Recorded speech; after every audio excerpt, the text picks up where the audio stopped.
All right, you ready to put some miles on? Let's go. All right. Hey, welcome back to yet another episode of Road Noise.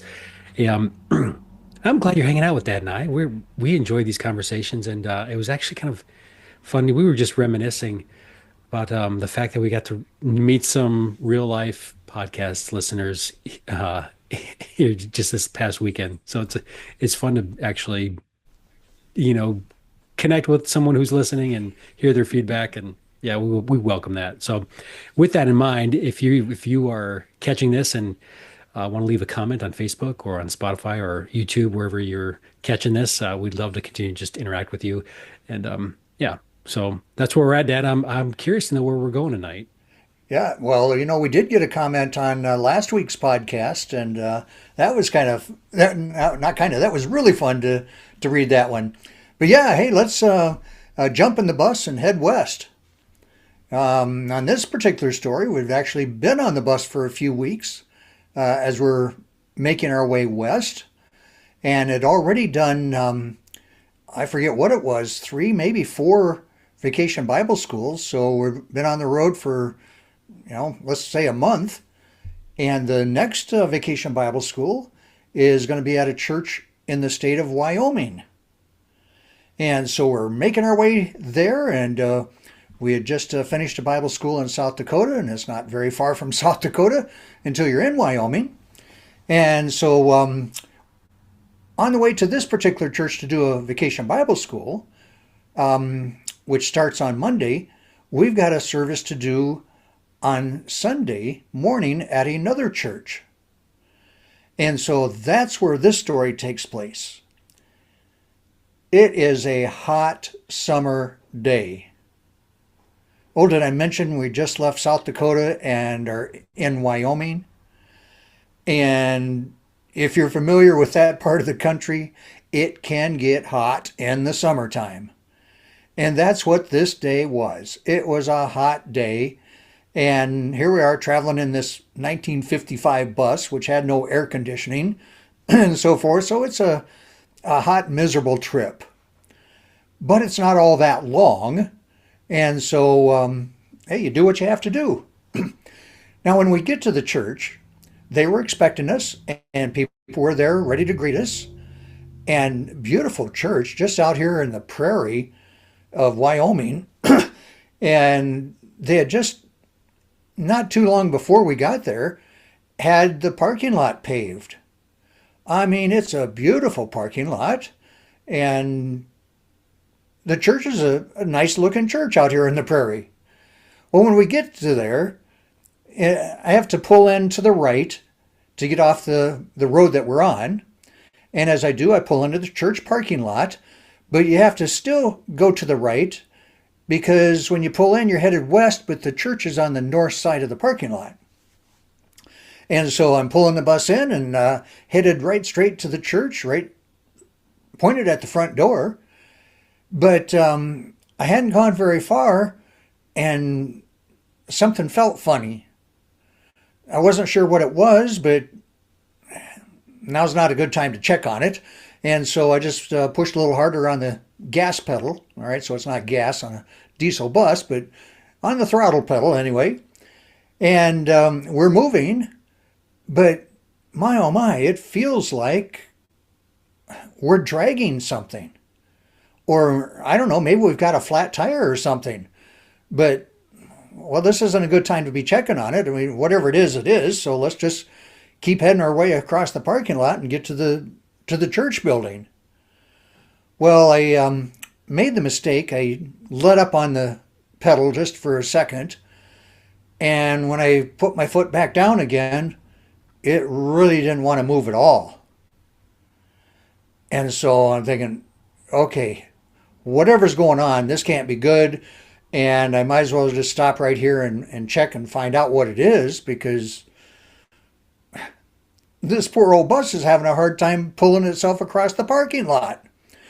So I set the emergency brake and I reach over and there's a lever that opens the door. And I pull that lever, the door opens, and so I can step out of the bus. But it didn't take long to realize that I don't have to step very far down because we're really close to this brand new parking lot. Well, what could cause that? First thing that crosses my mind is we've got a flat tire on the front passenger side. And that's why the front end of the bus is so low to this parking lot. The second thought that crosses my mind, we must have two flat tires because the bus doesn't seem to be leaning towards the passenger side. And so could it be that both front tires are flat? Well, by the time all this is going through my mind, I'm stepping off the bus. And as soon as I did, it was immediately aware of what the problem was. The front tires on that bus had sunken down through this blazing hot tar of the parking lot, and we were plowing a trench. From the time that we pulled in off the main road onto that parking lot, it had sunk down. And as I looked towards the back of the bus, those dual wheels on the back are just plowing and making the rut all the wider. What a mess we had just created in this brand new, beautifully paved parking lot. Who would have ever thought something like that would have happened? So now I'm concerned. How are we going to get out of this mess? I mean, the bus is heavy. And in order to pull us or push us or whatever to get us out of the middle of the parking lot is going to cause a bigger mess. Because whatever it is that is going to have to get us out is going to have to be a pretty big and pretty heavy piece of equipment as well. Well, the folks from the church made their way out to where we were, and there was a guy there that had a solution. It seems like for whatever the reason was, he had access to some heavy equipment. And so he took off, and he actually wasn't gone very long when he came back with a front end loader. Well, front end loader, that's going to have the muscle that it's going to take. And he had a bunch of chains and cables and so forth to hook on to the front end loader and onto the bus. And he's going to pull us out of there. And so he hooks onto the front. Oh, yeah, he's sinking down too, which was not a surprise to anybody. But you do what you have to do.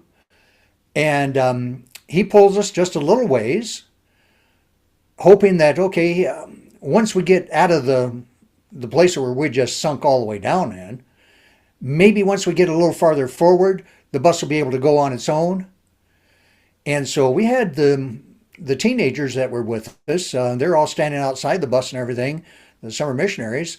And we said, all right, here's the plan. He's going to pull us forward just a little bit. He's going to stop. As soon as he does, unhook those cables so that I can keep on driving without running over the cables, and so he can move and get out of the way. Well, it sounded like a good plan. Too bad it didn't work. Well, yeah, he pulled us up a little ways and stopped, and the teenagers unhooked the cables and everything, but I was not able to move another inch. We were stuck in the parking lot. So there's nothing else to do but hook the cables back on and keep pulling us, making the trench all the longer and so forth as we make our way towards the church building. Well, sooner or later, we've got to come up with a plan as to what's going to happen once we get to the church building. And so we're looking that situation over, and now the plan changed that, okay, they had some concrete barriers. I'm sure you've seen them. They put in parking lots and so forth to keep you on the pavement. And the church had these along the pavement there that basically stop you from going onto the grass. Well, at this point, it looks like the grass is going to be solid, at least more so than this hot blacktop is in the parking lot. And so the guy gets the front end loader and basically picks up one of those concrete things and slides it over because it too was kind of stuck in the hot blacktop, and gets it over there to the side so that I can grab this thing and kind of turn it around and get it out of the way so that when we get the cables hooked back up, now he's going to keep pulling us until he's on the grass and gets us up on the grass. Hopefully that's going to be solid enough then that we can stop, disconnect the cables, continue on around the back side of the church, drive all the way around the building on the north side, turn around and come back in on the south. Now, that plan actually did work, and we were able to do that. But in order to do that, we had to park the bus a little farther away from the church doors than what we would have liked to.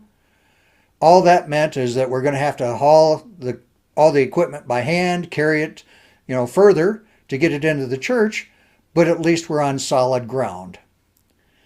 Everything worked.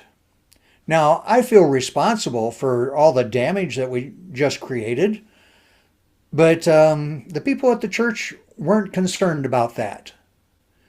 You see, they had kind of suspicioned that the work that was done by the contractor that put the parking lot in really didn't put enough blacktop down to be strong enough to hold a vehicle like ours.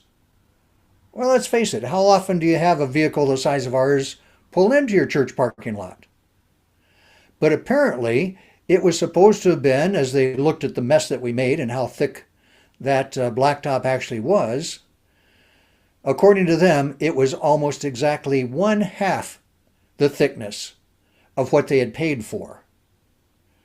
And so they said, don't worry at all about this, Sheldon. We will be taking this situation up with the contractor that put it in just a couple of weeks before you got here. Well, we're just there for that one service. We haven't been to that church, hadn't been there before, haven't been back since. But I will say this, we left our mark on that church. You sure did.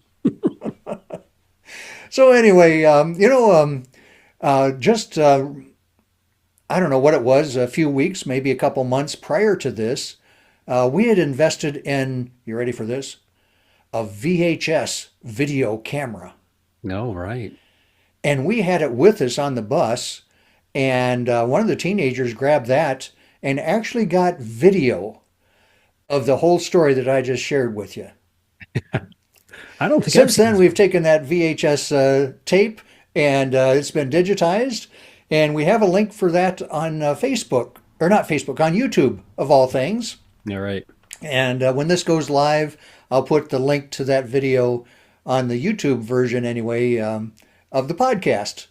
So if you people want to know what a parking lot looks like when a bus is driven across it on a hot summer day, I'll just warn you, it ain't pretty.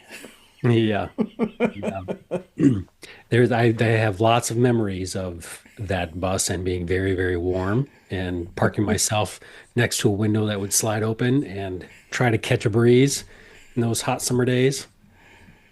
Yes, it was not a comfortable vehicle to be in, and we've got other road noise stories that about hot days in the bus. Yeah. It will be our last one for sure. Yeah. Uh, well, speaking of vehicles, Stanley was a character that we had with our puppet presentations, and Stanley always had some good advice. And one of the pieces of advice that he would give people, Stanley was very aware that there was a lot of people that went out jogging. And he would caution them to never go jogging in front of a car. Because if you did, you could get tired. But he also said that you don't want to jog behind a car, because if you jog behind a car, you could get exhausted. Yep. Yep. Probably the same with a bus. You're right. Same with the bus. Yeah. That's some good. Well, Yeah. well, let's park it here then, and we'll continue the journey next week. Yeah. I look forward to it.